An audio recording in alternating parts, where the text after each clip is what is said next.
Palaiminti ramieji, Mesija pavalgė žemę. Žodžiai iš Švento Mato Evangelijos. Kas yra tie ramieji, kurie giria Evangeliją? Tai tie, kurie nevartoja smurto, prievartos. Mes gyvename smurto laikus, ypatingo smurto laikus. O tai kalba neseniai užgesęs antrasis pasaulinis karas, kurį atsimena vyresnioji karta. Apie tai kalba lagerių, koncentracijos stovyklų sistemos, atominė bomba, raketų kalnai. Žmogus gyvena po siaubo kardu. Jis neturi ramybės, netikras dėl ateities. Mes gyvename žmoniškumo krizę, žmoniškumo bankrotą. Nes karas vyksta ne tik prieš gimusį, bet ir prieš negimusį žmogų. Ir norėčiau, kaip tik tai pasidalinti mintimis šiuo klausimu. Gal tas mintis plėtosim toliau per kitas šventąsias mišias. Taip pat norėčiau atsiprašyti dėl skaitimo. Klausimas opus, keblus, jautrus, atminties siūlas sunku vynioti. Skaitysime. Reikia pasakyti, kad negimusių daugiau nužudoma negu gimusių karo metu. Jeigu karo prieš gimusį žmogų veda visuomenės viršūnės, valdžios, tai prieš negimusį kovoja pati visuomenė. Konkrečiai mes patys. Kai dėl gimusio žmogaus jaudinamasi ir įstatymai, prabyla rašytojai, organizuojami taikos sąjūdžiai, tai dėl negimusio žmogaus niekas nesijaudina. Ar tai normalu? Ar taip turėtų būti? Pasvarstykime. Modernioji biologija nedaro jokio skirtumo tarp gimusio ir negimusio žmogaus. Ir įdomu, kodėl teisė gina gimusį, o negina negimusio.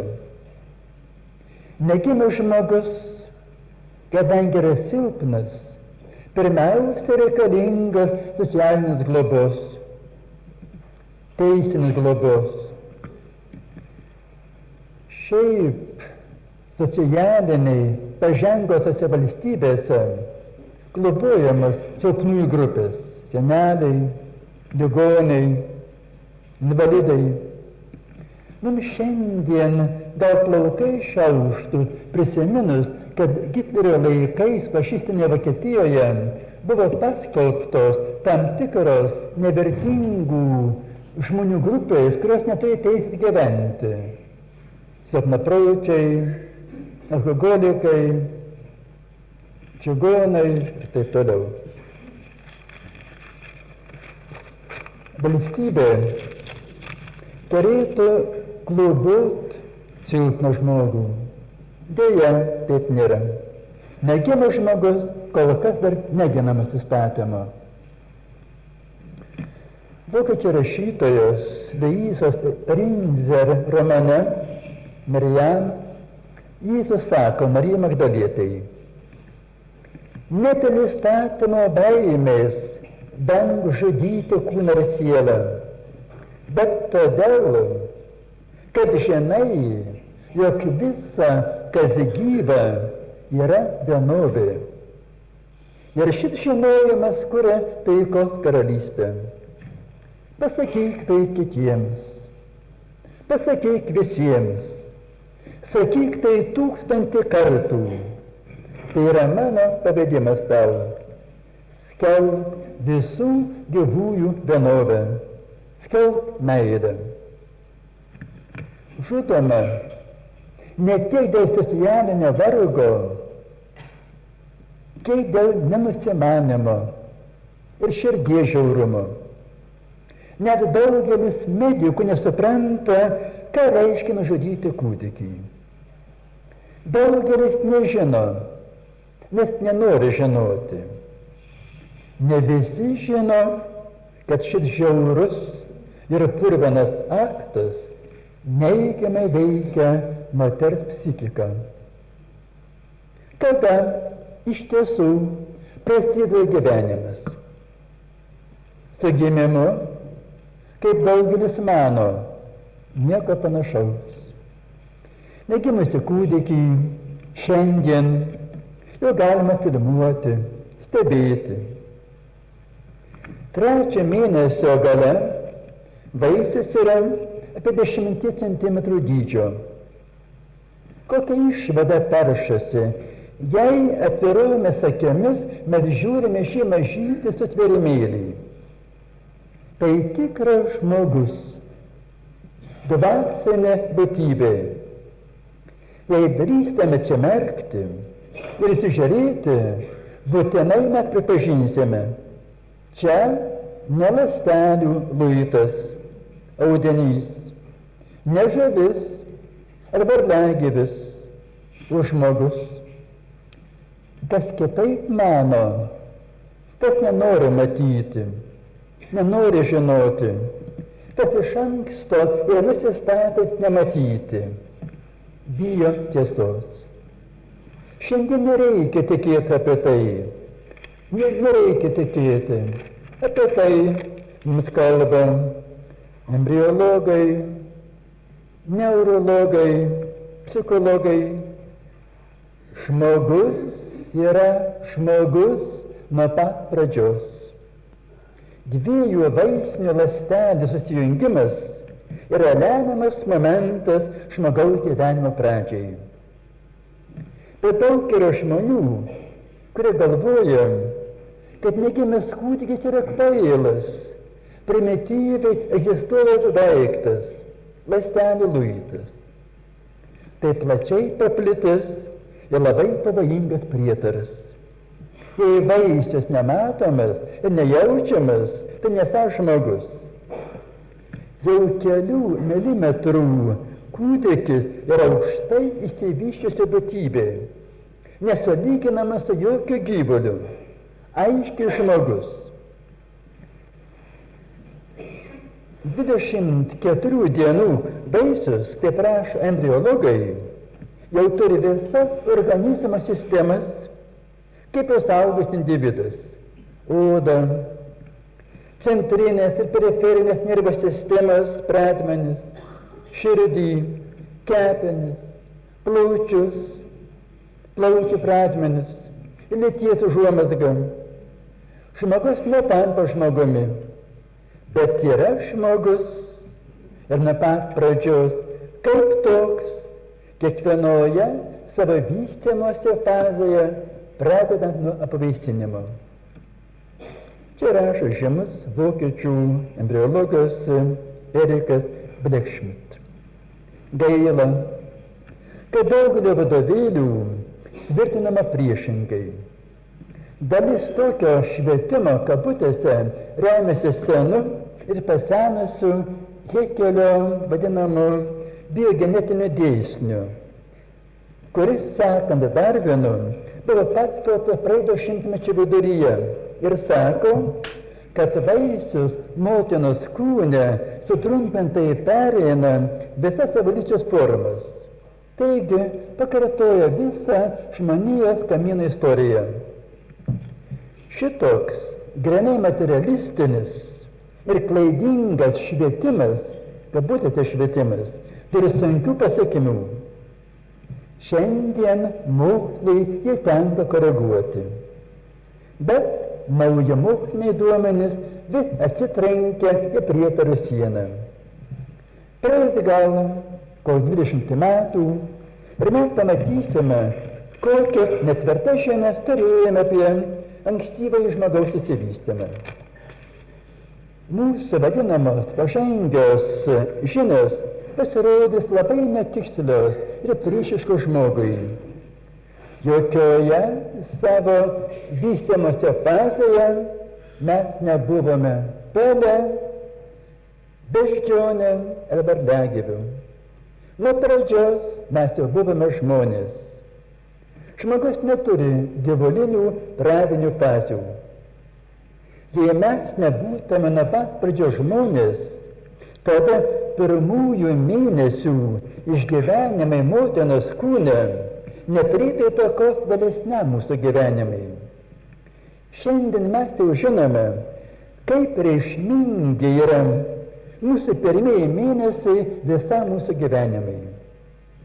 Jei pradinis laikas turi įtakos mūsų psichikai, reiškia, žmogus nuo pat pradžios yra dvasinė būtybė. Didžiausia kliūtis žmonijos pažangai yra įpratis. Niekas nėra taip sunku pakeisti, kaip mąstysena. Deja, mes šiandien šio požiūrį skęstame gilioje prizrų klampynėje. Bet tai pakeisti mums yra gyvybiškai būtina. Ir išėjusi tokia knyga, kuri vadinasi Gyvenimas prieš gyvenimą. Katarinos Cimerio, vakarų Vokietijoje, Das Leben vor dem Leben, kurioje įvairių mokslo šakų duomenimis vaizdingai parodoma, kad žmogaus gyvenime vystymasis prasideda jau nuo pat pirmųjų ląstelių dalymosi. Šiame vystymase niekas neįvyksta be paruošimo ir be pasekmių. Gimimas yra tik tai perėjimas. 21 dieną jau ima veikti stipriai širdis. Labai vaizdus yra paskutiniai mokslo duomenys apie centrinę nervų sistemą ir apskritai apie negimusio žmogaus smegenis. Širdis varinėja kraują po visą kūną, taip, kad deguonis pasiekia visus taškus. Pirmiausia, smarkiai besivystančias smegenis. Čia rašoma, iki šiol mes neturėjome jokios nuovokos, kaip anksti neįsivaizduojamai mažos smegenėlės parodo savo subtilę struktūrą. Kaip anksti juslės jau ima veikti, kaip anksti negimusysis jau reaguoja į įspūdžius, pasakytam atsiliepia, pavyzdžiui, judėjimu. Ir kaip anksti pasirodo iki šiol dar nepažįstamoje veikloje sielos apraiškos. Tik keli metai jau, kaip žinoma, kad jau pirmuose po pradėjimo mėnesiuose, o galimas dalykas jau pirmosios savaitėse ir kažkoks dvasinis ryšys tarp motinos ir joje augančio vaiko. Tai citatai iš tos knygos. Širdis ir smegenys jau mūsų gyvenimo pradžioje vaidina ypatingą vaidmenį. Tik praėjus kelioms savaitėms po pradėjimo širdis ir smegenys jau lemia mūsų asmenybę. Ankstyvo išsivystymo stebuklas itin ryškus rankos ir plaštokos augime. Apie 28 dieną jau matyti rankos pradmenys. 6 savaitės gale plaštaka pilnai susiformavusi.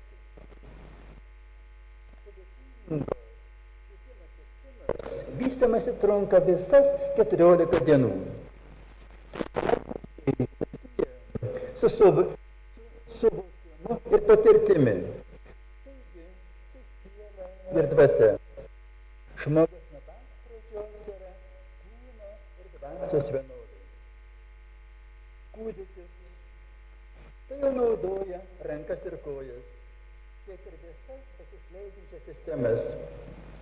Kaip žinoma, iš moderniosios psichologijos judesys yra pirmoji negyva kalba. Mažyčio vaisiaus kūnelio judesiai, kuriuos motina vos jaučia, ir yra jos sielos ankstyvųjų pagavų ir susijaudinimų išraiška. 8 savaitės kūdikis kažkada į barnytę jau įdeda savo nykštuką. Jam tai patinka, įdomu.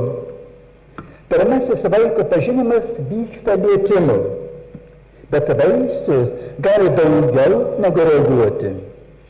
Daugiau negu atlikti randos programą. Jis keičia savo padėtį motinos kūne. Taip kaip man patogiau. Ši ankstyva veikla rodo, kad ten vystosi pusiausvyros jausmas. Tai yra kartu kūno ir sielos veikla. Vaikas nuo 8 iki 12 savaitės jau gali jausti, kentėti. Jis jau yra socialinė būtybė. 9 savaičių vaikas gyvai reaguoja į lengvą palietus. Jis jaučia skausmą. Ultragarso nuotraukomis yra užfiksuoti vaiko nužudymo momentai. Gydytojai, bet nespėjus instrumentais paliesti aukos, jis smarkiai sukruta ir mėgina į barnytę įkišti nykštuką. Tai pagalba šauksmas.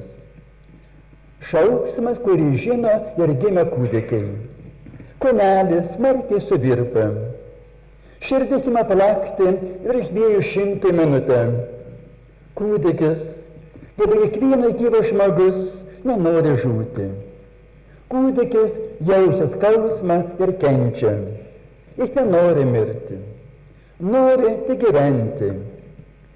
Ultragarso nuotraukos rodo, kad žudymo momentą motinos kūne kūdikis skausmingai atveria savo barnytę, tarsi norėdamas šaukti.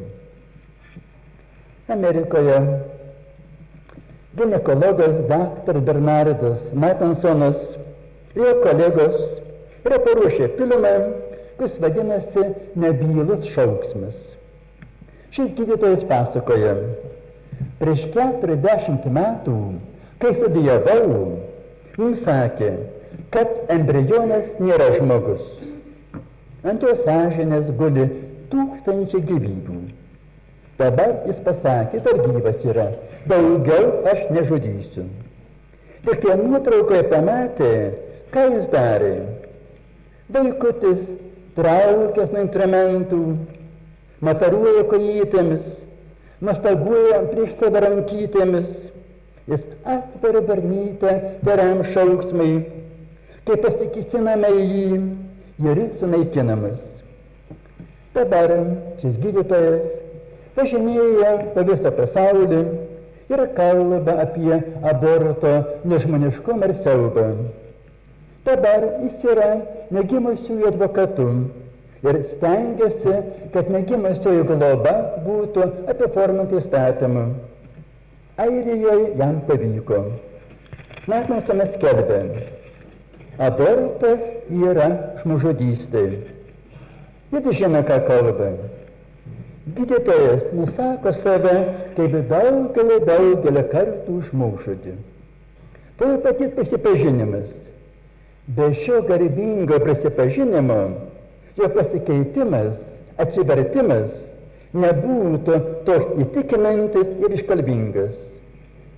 Daktaro Matansono veikla tai kreipimasis į viso pasaulio gydytojų sąžinės. Abortas yra ypatingai žiauri smurto forma, kadangi jis nukreiptas prieš silpną ir nekaltą žmogų. Aborto pasekmės liečia visą visuomenę. Įžiaurėja. Smurtas ima reikštis visose gyvenimo srityse. Netolerancija, melas, terorizmas, žmogaus teisų pažeidinėjimai, kariniai konfliktai, tai smurto dvasios pasireiškimas. Mes patekome į užburtą smurto ratą. Mes bijome tiesos, bijome pripažinti, kad abortas yra žmogžudystė. Mes sakome, kad negimęs dar visai mažas yra. Argi galima skelbti žmogui gyvenimo ar mirties nuosprendį pareinama nuo to, kokios dydžio, kokio ūgio. Argi centimetrų skaičius turi nulemti žmogaus likimą. Nepagarba mažam, beginkliam, silpnam ar invalidui yra materialistinės galvausenos apraiška. Panašiai mes žiūrime gyvulį, kiek jis duos mums naudos. Žudomi kūdikiai, kurie, kaip spėjame, gali gimti nesveiki. Iš mūsų tarpo pasitraukia gailestingumas. Prieš keletą metų vakarų Vokietijoje buvo garsi byla. Viena moteris išsinuomavusi vasaros pensionatą savo išlaikymą, aprūpinimą atostogų metu, iškėlė bylą kelionių biurui todėl, kad jie ten rado invalidų.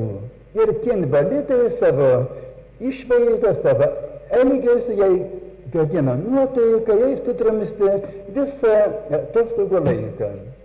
Teismas jos pretenzijas pateisino. Reikia stebėtis, kas daugiau yra invalidai. Ar tie, kurie yra kūne sveikia, ar nemato, ar negirdi, ar raišuoja, ar tie, kurie kelia tokią pretenzijas, kad jie negali žiūrėti nesveiką žmogų. Ir kai mes žudome negimusį, kad jis gali gimti nesveikas, mes tuo pačiu reiškėme atvirą panieką kiekvienam invalidui, kuris gyvena mūsų tarpe. Kokią teisę turiu aš, sveikasis, žudyti negimusi todėl, kad manoma, jog jis gali gimti nesveikas. Kuo mes skiriamės nuo hitlerinio fašizmo, kuris skelbė mirties nuosprendį nepilnavertį gyvybei, sunkesniems ligonėms. Iš kur mes žinome, kad tas gims sveikas ir laimingas, o tas, kurį mes žudome, bus nelaimingas. Mes atsistojame Dievo vietoje. Visuomenė susidedanti vien iš sveikų individų žmonių, galbūt dvasinė nesveika visuomenė, nes kiekvieną motinos kūne esantį nesveiką vaiką skelbtų neverta gyventi. Šiandien daug kalbama apie moterų emancipaciją, išsivadavimą iš pavargimo, apie lygiateisiškumą ir abortas esą viena iš emancipacijos apraiškų. Tai moters išsivadavimo efektas. Šitokia kalba primena akmens amžių. Užsieniuose daug kalbama ir rašoma apie natūralų šeimos planavimą, atsisakant piliulių. Čia suprantama, kad reikia savitvardos, kad žmogus turi skirtis nuo gyvulio, kad reikia respektuoti moters vaisingas, nevaisingas dienas. Tai yra vyro dvasinio subrendimo klausimas. Čia kuriasi nauja kultūra, meilės, atsižvelgimo, švelnumo kultūra, kuriasi naujas požiūris į kūną. Įskleidus prigimties dvasingumą, piliulės tampa nereikalingos. Įsiklausius į prigimties ritmą, galima užtikrintai išvengti nėštumo. Piliulių rijimas moterį paveikia chemiškai ir pažemina iki vyro įrankio priemonės. Moteris jau nebe žmogus, nebe asmuo, tik daiktas, tik priemonė. Derinimas prie prigimties, prie gamtos, pažadina atsakomybės jausmą, savo nesubrendimu. Jis reikalauja savo kontrolės, savitvardos ir meilės vienas kitam. Pagal sveikatos organizacijos prisivienytų nacijų organizacijos statistiką, natūralus planavimas užtikrina rezultatus kaip ir cheminės priemonės. Nobelio premijos laureatė motina Teresė iš Kalkutos, jos duomenimis šis būdas gali sustabdyti demografinį sprogimą trečio pasaulio kraštuose. Mūsų kultūringame, kabutėse, pasaulyje tenka kalbėti ne apie seksualinį išsilaisvinimą, bet apie seksualinį pavergimą, išnaudojimą. Rūpinimasis vaiku nuo pat pradžios priklauso abiems tėvams. Vyras yra užslopinęs savyje daug gražių jausmų. Žemiausi iš amžiaus psichologai mūsų kultūrai. Moteris nėra antroji ir nėra silpnoji lytis, bet yra kita lytis. Tikras moters lygiateisiškumas tai būtų ženklas, kad mūsų visuomenė yra pasiekusi gražios komunizmo brandos. Kai kas vengia žodžio vaikas, kalbėdamas apie vaisių embrioną. Aš nežinau nė vienos moters, kuri laukia ne vaiko, o vaisiaus embriono. Tėvai, kiek man yra žinoma, laukia tik vaiko.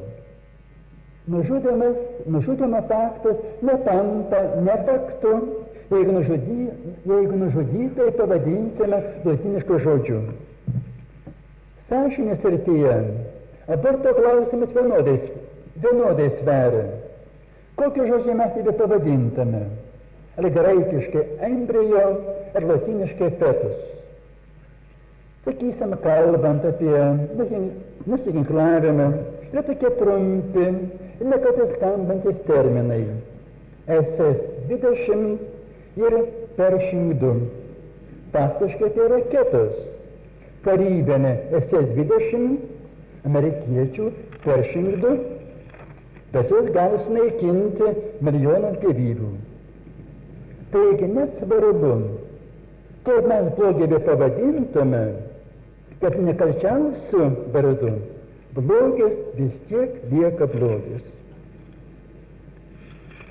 Aš manau, jeigu mes turėtume jautrą širdį, mes išgirstume iš to kūdikio, kai atimama teisė gyventi tai, ką viena taip yra užrašiusi. Su pavasariu, su saule, daigas kelias.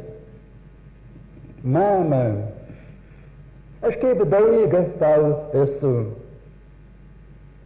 Mūsų abiejų bendras kraujo kelias. Tavo laimei augu gyvenu. Nežudyk manęs, aš būsiu tavo saulė. Aš vaduosiu darbus, aš tavus. Kas tai gera, kad gražu pasaulį, tau parnešiu mamą į namus. Leisk gyventi, leisk man augti, mama. Neskubėk, sustok ir pagalvok.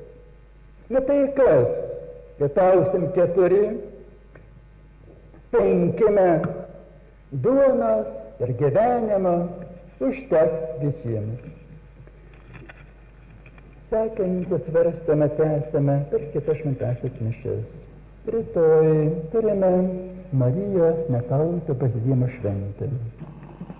Šis svarstėme toliau. Psichoterapija dviprasmiškai sako, kad abortas atsiliepia į sąžinę. Ji netyli. Ir tai apgaubia sielą giliu liūdėsiu, kuris nepašalinamas nei techniškai, nei chemiškai, ir tai veikia žmogų. Apie tai liūdėja sapnai. Į abortą sąžinė panašiai reaguoja kaip kareivio, kuris šaudė belaisvius ar nekaltus civilius gyventojus, arba kad šaudė žydus. Ar galima kurti savo gyvenimą, žudant mažą, silpną, nekaltą, negimusį žmogų? Ar šis žmogus neturi teisės gyventi? Aborto apologetai šneka, kad abortas yra emancipacijos reikalavimas.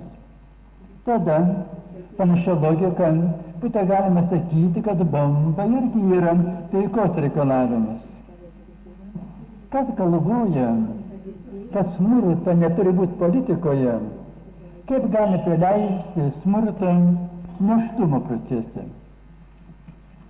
Aborto advokatai sako, kad niekas aborto nedaro su malonumu. Tai bėdos reikalas, be abejo. Bet kokia iš to nauda negimusiam kūdikiai? Gimęs taip turi teisę gyventi, kaip negimęs turi teisę gimti. Žmonės ir anksčiau nusidėdavo, bet jie tai žinojo. Šiandien nusėda, bet jau nebežino, ką daro. Nelaiko nuodėmę. Mes žudome kūdikį. Abortų yra kalbama apie išsivadavimą, apie emancipaciją, apie kultūrą, apie žmoniškumą. Mes nebejausime blogio ir esame nepajėgūs gėriui. Mūsų mokslas išplėtotas, bet mūsų sąžinė susitraukusi, sumenkusi. Mes visur ir visada mokam pasiteisinti. Jei dabar pasaulis pražūtų, vis kiti būtų kalti, bet tik ne mes.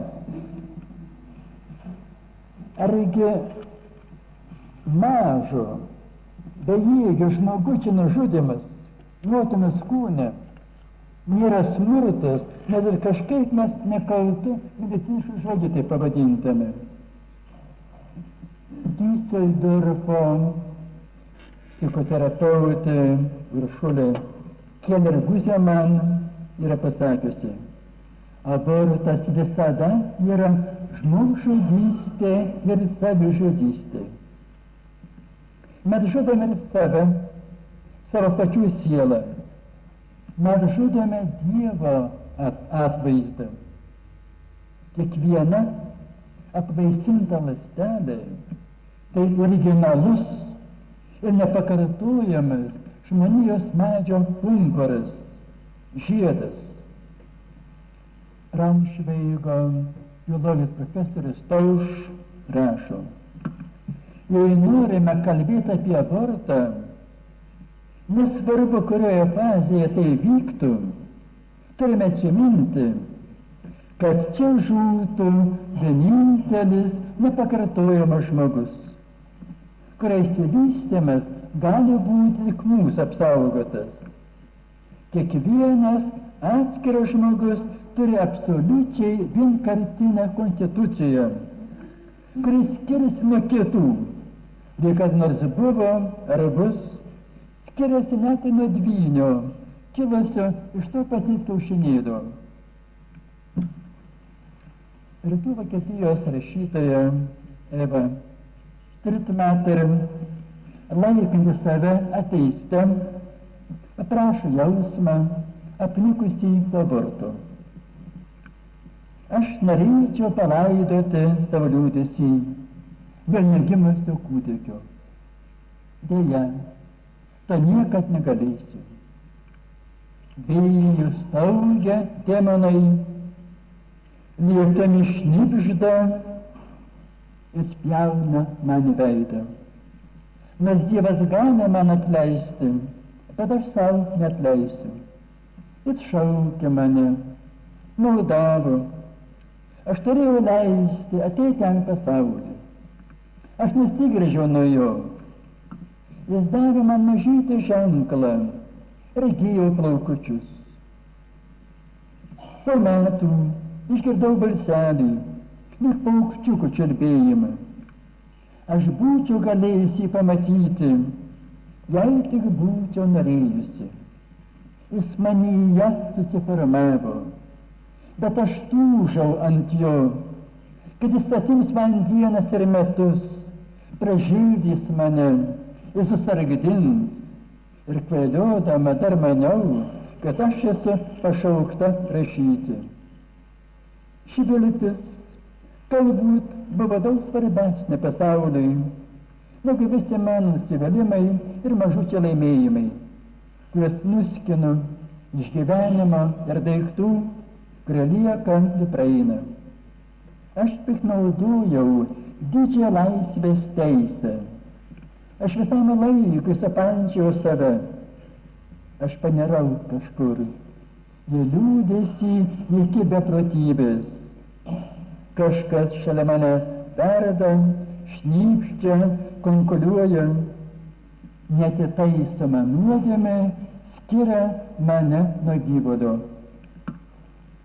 Kažkas yra mumyse, ko negalime išstumti, kažkas veržiasi, ko ieškoma, ko gailima ir liūdima.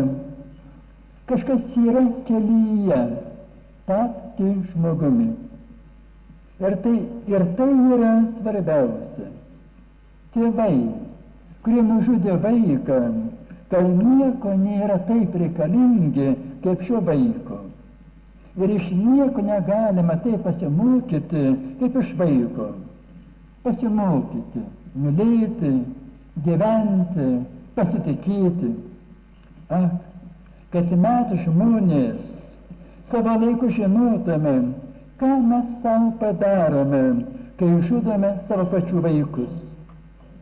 Kas žudo, tas visam gyvenimai užsikrauna savo neramę sąžinę. Užsideda kryžių visam gyvenimai. Daug žmonių, kaip prašom pažymėjimuose, miršta nuo vėžio ar širdies infarkto. Iš tiesų, daugelis jų miršta nuo psichozių ar neurozių, nuo dvasinių ligų, nuo savo neapgailėtų nuodėmių.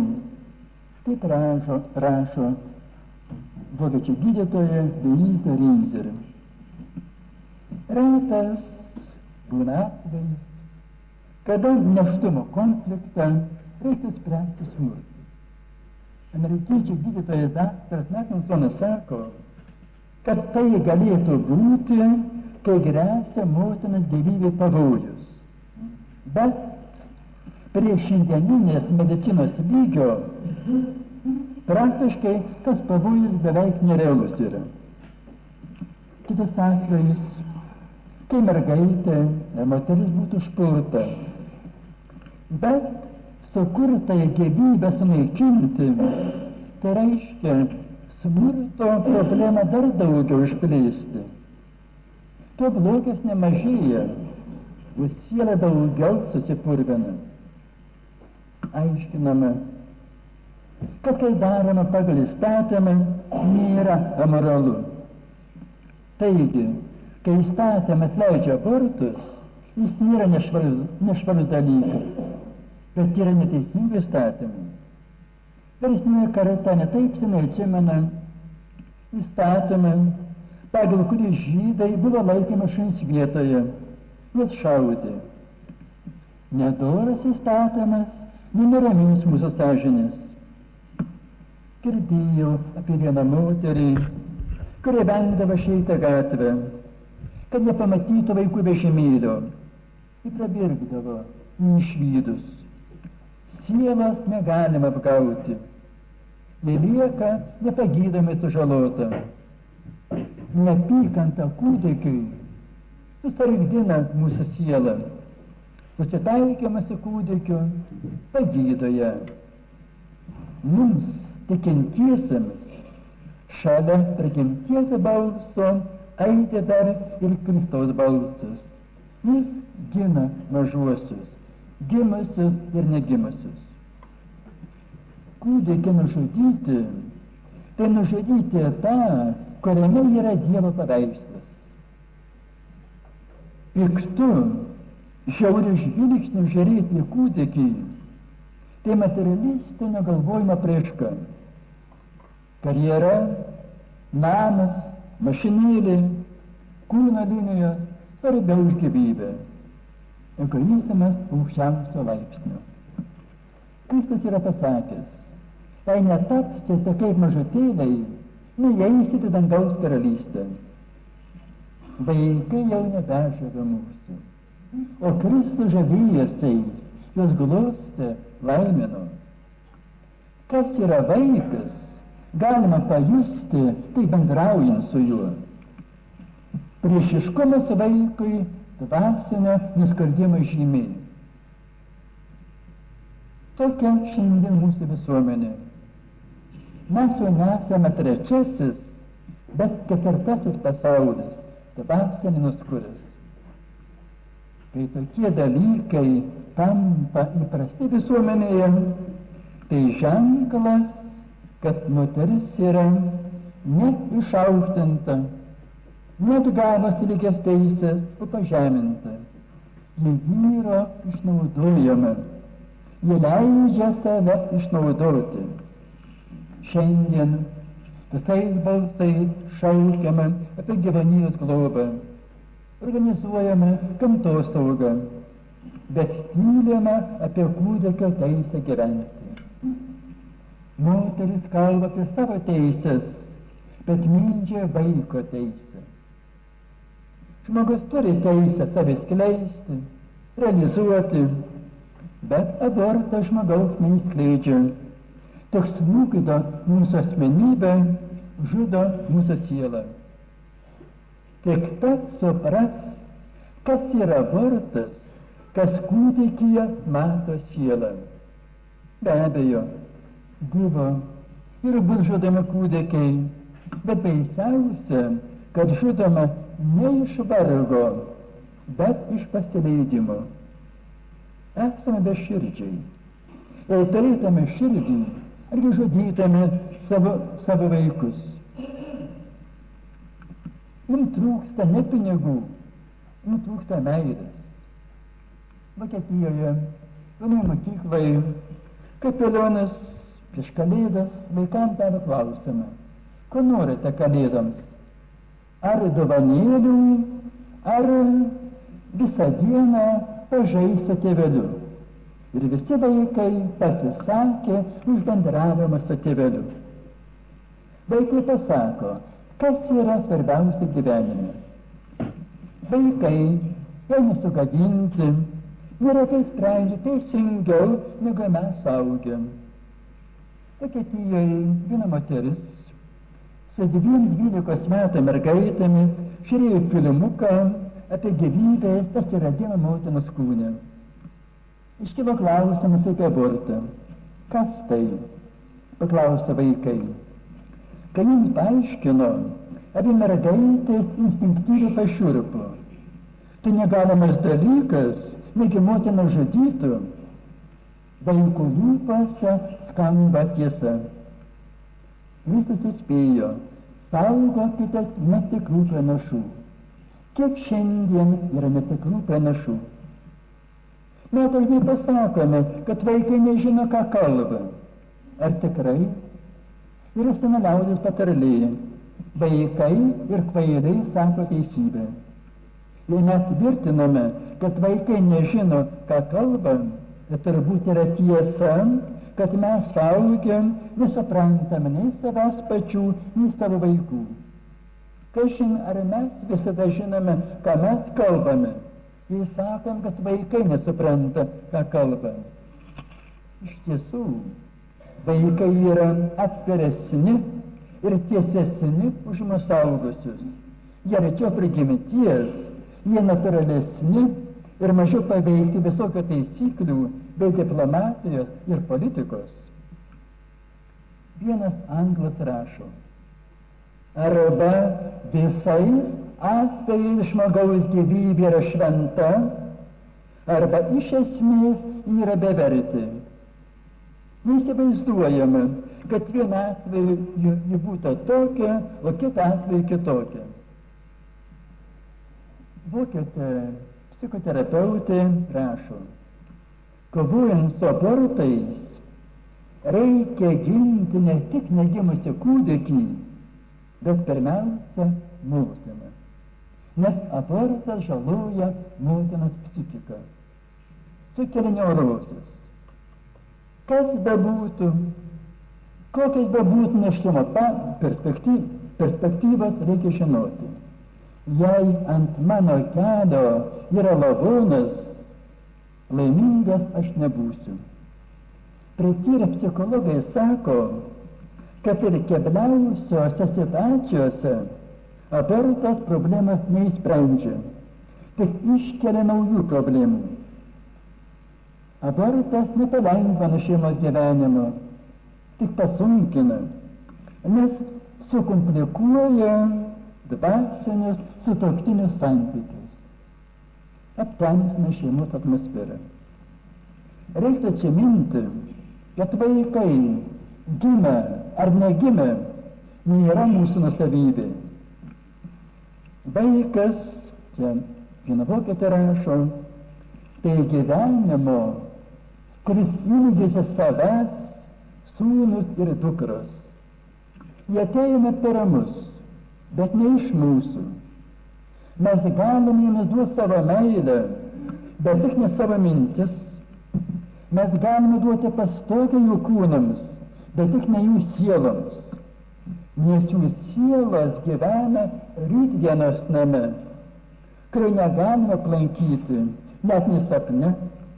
Jei norime, galime stengtis tapti tokie kaip jie, bet mums nepavyks, nereikia to norėti, nes gyvenimas negrįžta atgal ir nesilaiko vakarykštės dienos. Kas drįstų šios tiesos akivaizdoje pateisinti abortą primityviu teigimu, girdi, mano pilvas man priklauso. Suprantama, mūsų pilvas priklauso mums, bet tik ne mūsų vaikai. Vaikas nėra nusavybė, vaikas nėra daiktas, vaikas tik nuomojasi tėvų butą. Ir nuomininkas nepatinka nuomotojui. Galima jį išmesti, bet jokiu būdu nežudyti. Vaikas nėra kloji žarana, jis turi savitą egzistenciją, turi savo likimą, skirtingą nuo motinos, turi savo ateitį ir tikslą. Jei šito mes nesuprantame ir nenorime suprasti, tai ženklas, kaip siaubingai mes sergame nejautrumu, kaip atbukę mūsų jausmai, kaip sukalikėjusi mūsų širdis. Kartą misionierius klausė indų tautos vadą Gandį, ko reikia, kad indai geriau suprastų Jėzų. Gandis atsakė, pagalvokite apie rožės paslaptį. Jie nieko nedaro, bet tik kvepia. Ir todėl ją visi myli, kvepėkite ir jūs. Kuo mes tikintieji kvepiame? Ar stiprus mumyse meilės kvapas? Labai skaudu, tai tragedija, kad mumyse jausti neapykantos kvapas. Manipulacija, sukčiavimas, niekšybė prasideda tada, kai ieškoma netikrų žodžių. Abortas nėra nėštumo nutraukimas, kaip mėgstama sakyti. Kas nutraukta, galima surišti, sumegzti. Kas nužudytas, yra nužudytas. Panašiai logikai galvojant, būtų galima sakyti, kad gimusio vaiko nužudymas yra globos nutraukimas. Arba koks šlykštus yra žodis valymas. Galima išvalyti žaizdą nuo pūlių, nuo nešvarumų. O čia apsivaloma nuo kūdikio. Panašiai vyras nužudė žmoną, greitai sakyti apsivalau nuo nereikalingo daikto. Paprastai apsivaloma nuo nuodėmių. O čia nuo žmoniškumo, nuo meilės, nuo jautrumo, nuo švelnumo. Toks apsivalymas tai moralinis nuskurdimas, susitiepimas, susipurvinimas. Mes atsakingi už gyvenimą ne vienos kartos, bet daugelio kartų. Mūsų veiksmai, smurto veiksmai turi didelių ir ilgų pasekmių. Savo pamokslą nuo kalno Kristus pasmerkė smurtą ir skelbė meilę, gailestingumą. Tai galioja ne vien žmogui, bet visai kūrinijai, gyvulių ir augalų atžvilgių. Visa, ką matome, yra Dievas sutverta. Religingas žmogus turi jausti vienybę su viso pasaulio gyvybė. Beatodairiškas gyvūnijos, paukščių naikinimas ir bendrai gamtos nykiojimas yra pasikėsinimas prieš Dievo kūriniją. Indų poetas Tagore yra pasakęs: laikas atneša žinią, kad Dievas dar nenustojo mylėti žmonių. Jei Dievas myli žmones, ir mes mylėkime. Mylėkime žolytę, medį, vandens tyrumą, kad žmogui būtų gera ir linksma gyventi. Tokią kelią nurodo mums Kristus. Kristus nedviprasmiškai pabrėžia, kad žemė priklausys ir gyvenimas su juo naujame pasaulyje teks tik tiems, kas nevartos smurto. Turime išgirsti kraudžiamos, nekiojamos kūrinijos ilgesį, aimanos skausmą. Kaip mes bežiūrėtume smurtą ar nesmurtą, Kristaus žodžiai yra aiškus. Savo mokymu jis nenorėjo patikti žmonėms. Populiarumo neieškojo, reikalavo sekti. O reikalą esant sekti net iki kryžiaus. Kristaus reikalavimai yra kieti. Kristaus Dievas nėra patogumo Dievas, tai meilės Dievas. Kurti meilę, besmartiškumą ir taiką nėra tas pats, kas patogumai. Kristus laimina tuos, kurie kuria taiką ir saugo gyvenimą.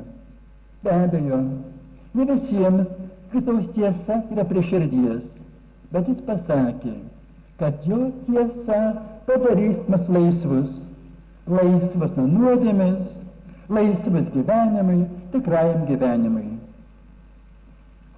Žmogus kartais bijo tiesos, bet nuo tiesos bėgti negalima, net nustolingam patiems. Privalome akis į akį susitikti su tiesa. Geros valios žmogus anksčiau ar vėliau tai padarys. 1973 metais vakarų Vokietijoje pasirodė filmai prieš abortus. Pusė publikos, 50% reagavo piktai, plūdo šios filmus. Praėjo dar 10 metų ir šiandien Vokietijoje jau 75% žiūrovų sutinka su šių filmų tiesa. Negimęs turi teisę gyventi. Vienas vokietis pasakoja: žmona norėjo aborto. Aš buvau priešingas. Ir nusistatė datą. Iš vakaro aš tyčia klaidingai nustačiau laikrodį ir jį pramiegojo. Tada ji numatė kitą datą.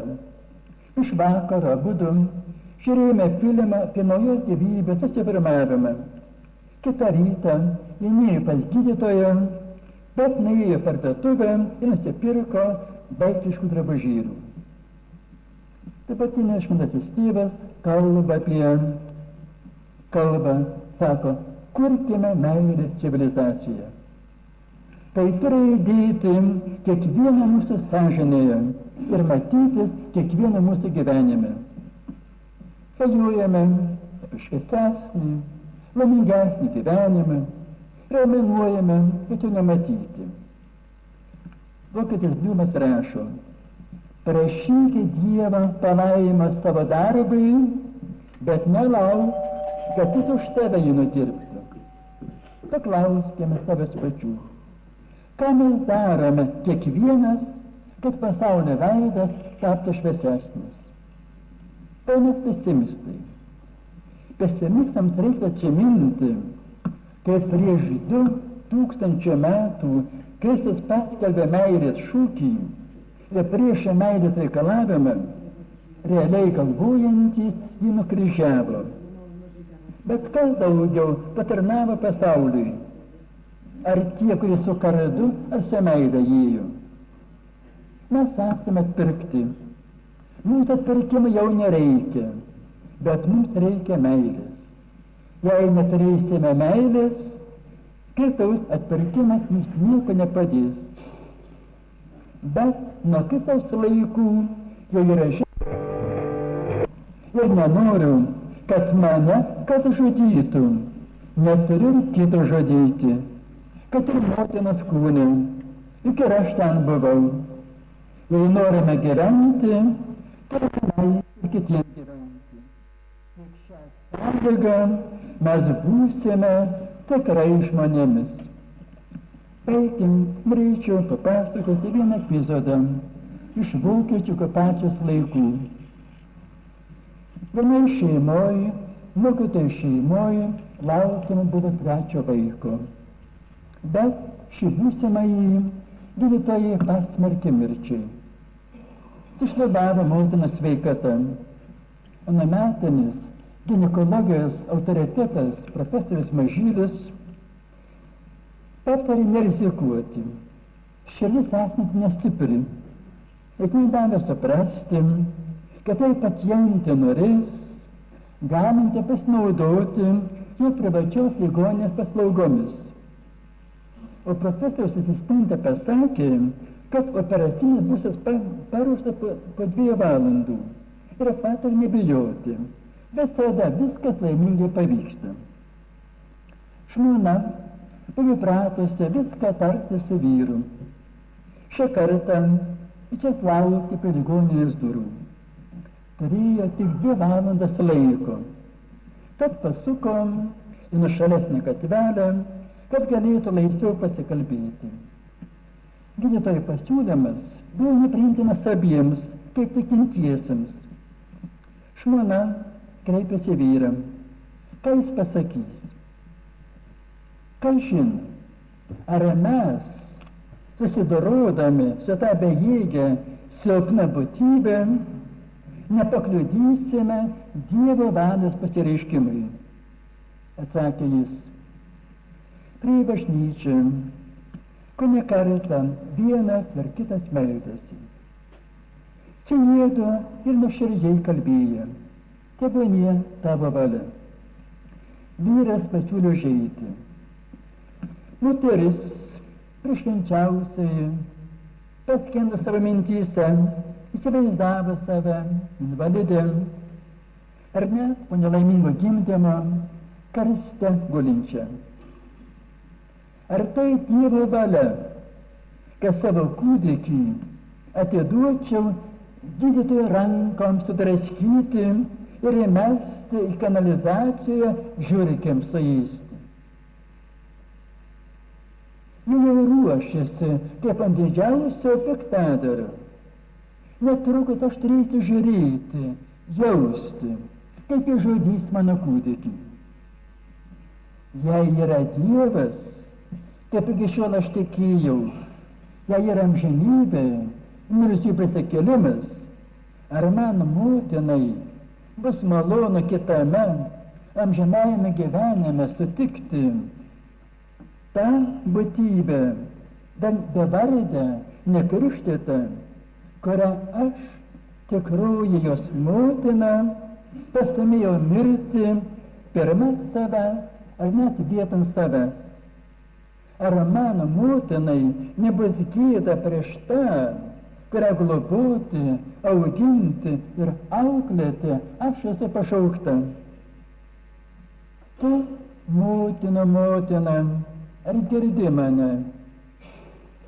Tu savo kūdikėlį tvartelį nuo šalčio globėjai, dangstei, klapstei, į Egiptą bėgai, kad išsaugotume tą, kuris vėliau pasakė mums, kas neneša savo kryžiaus, manęs nėra vertas. Aš užsitrauksiu žudikės, budelio vardą. Net tai tapčiau paliegėlė, net tai mirtis ištiktų, iki mirties aš turiu likti motina. Aš turiu būti tikra motina. Ką vyras galvojo? Jis įsivaizdavo savo žmonos kančias, net galima jos mirtį, savo vienatvę. Bet jam pasidarė baisu net pagalvoti, kad jis patar savo gerai draugiai žmonai priimti tokį žeminantį sprendimą. Nužudyti tokią gležną, niekuo nepasikautusią gyvybę, kad jis pasiūlys tokią šlykščią operaciją. Jis žinojo, kad žmona iš jo laukia sprendimo.